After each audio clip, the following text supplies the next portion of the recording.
नमस्ते दोस्तों। कभी कभी जिंदगी हमें ऐसे मोड़ पर लाकर खड़ा कर देती है जहां हमारे सामने सच और झूठ के बीच की दीवार टूटने लगती है। आज की कहानी एक ऐसे बिजनेसमैन की है जिसके लालच ने उसकी जिंदगी पूरी तरह बदल के रख दी। तो क्या हुआ था उस रात हाईवे पर? तो चलिए कहानी शुरू करते हैं, सिर्फ स्कैरी इनसाइड हिंदी पर। मेरा नाम विक्रम मेहता है और पेशे से मैं एक बिजनेसमैन हूं। काम के सिलसिले में मुझे हर महीने अलग अलग शहरों की यात्रा करनी पड़ती है। दिन हो या रात, इससे मुझे कोई फर्क नहीं पड़ता, क्योंकि कई बार सफर मेरे लिए नींद से भी ज्यादा जरूरी हो जाता है। एक दिन मुझे काम के सिलसिले में शहर से बाहर जाना पड़ा। मौसम बरसात का था। हवा में नमी और मिट्टी की खुशबू घुली हुई थी। मैं अपनी काली एसयूवी कार लेकर दिल्ली से जयपुर हाईवे पर निकल पड़ा। रात के करीब 11 बजे का वक्त रहा होगा शायद। आसमान काले बादलों से ढका हुआ था और बीच बीच में बिजली की कड़कड़ाहट पूरे सन्नाटे को चीरकर माहौल को और भी अजीब और डरावना बना रही थी। करीब 2 से 3 घंटे ड्राइव करने के बाद मैंने गाड़ी की स्पीड थोड़ी स्लो कर दी, क्योंकि हल्की हल्की बारिश शुरू हो गई थी और हवा में हर तरफ कोहरा भी छाने लगा था।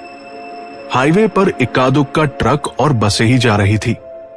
तभी अचानक मेरी गाड़ी की हेडलाइट्स के सामने मुझे कुछ अजीब सा दिखाई दिया। कुछ ही दूरी पर एक आदमी सड़क के किनारे जमीन पर पड़ा था। मैंने फौरन ब्रेक मारा और गाड़ी रोकी। मुझे आश्चर्य हुआ कि ये आदमी इस सुनसान इलाके में कर क्या रहा है। कहीं ये कोई छलावा तो नहीं, या इसकी कोई साजिश हुई यहां से आने जाने वाले लोगों को लूटने की।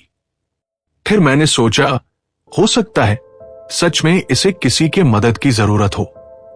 मैं गाड़ी थोड़ी और करीब ले गया और देखा कि वो आदमी सड़क किनारे खून से लथपथ पड़ा हुआ था। मैं घबराकर फौरन गाड़ी से बाहर निकला और उसकी तरफ दौड़ा। वो अब भी सांस ले रहा था, लेकिन हर सांस उसके लिए जैसे किसी भारी जंग से कम नहीं थी। साफ नजर आ रहा था कि वो जिंदगी और मौत के बीच झूल रहा है। उसके कपड़े बुरी तरह से फट चुके थे। शरीर पर हर जगह खून लगा हुआ था और माथे से लगातार खून बह रहा था।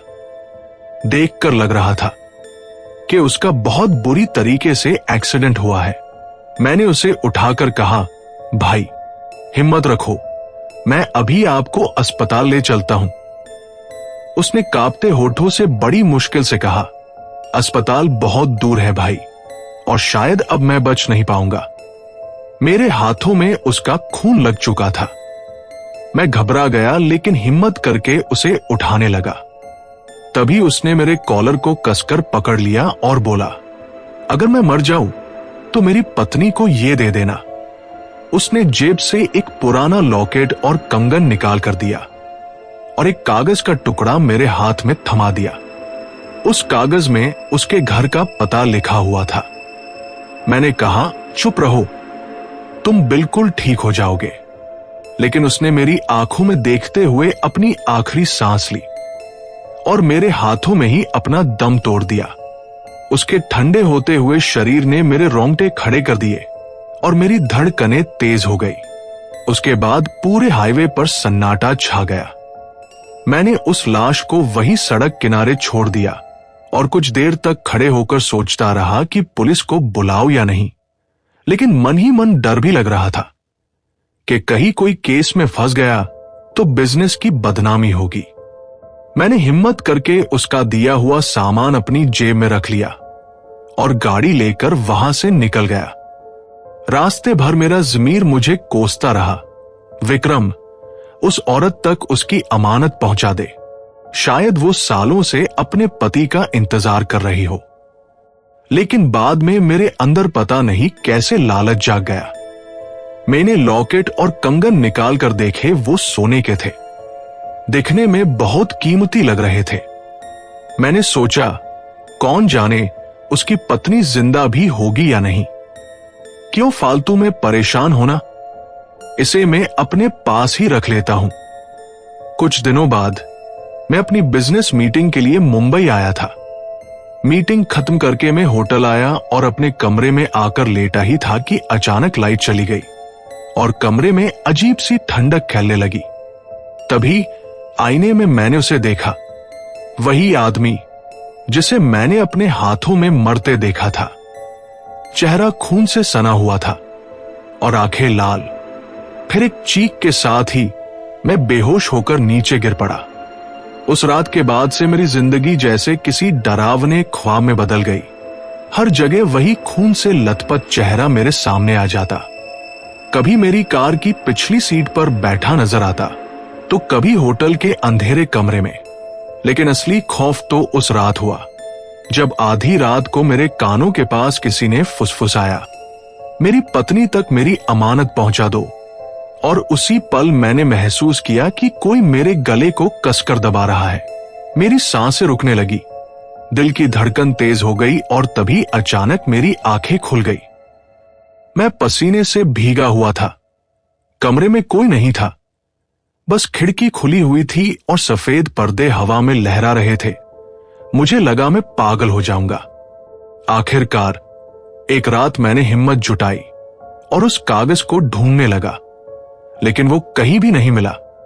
पर मैंने भी फैसला कर लिया था, इसलिए मैं उसी एक्सीडेंट वाली जगह पर गया ताकि कोई सबूत हाथ लग सके, लेकिन वहां कुछ नहीं मिला।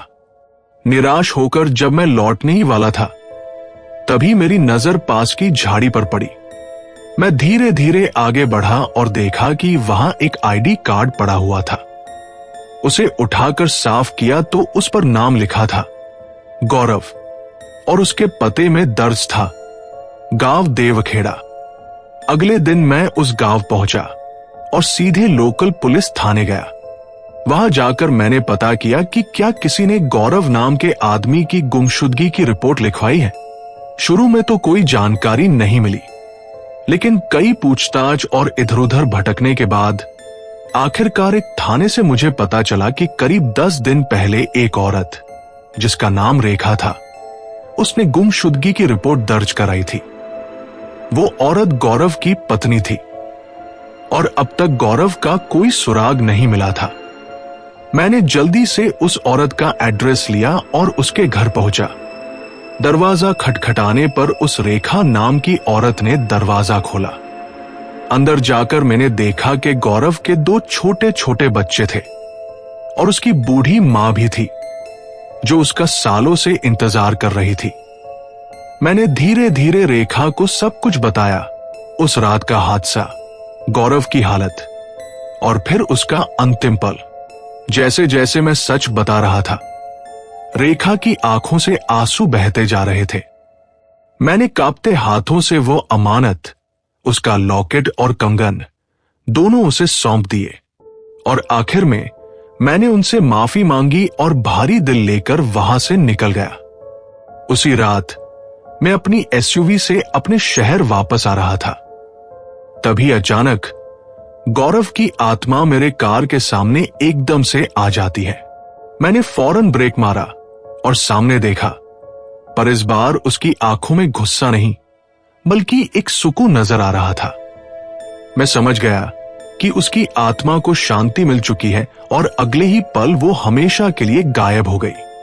आज उस बात को कई साल बीत गए, पर जब भी मैं उस रास्ते से गुजरता हूं, मेरी याद फिर से ताजा हो जाती है।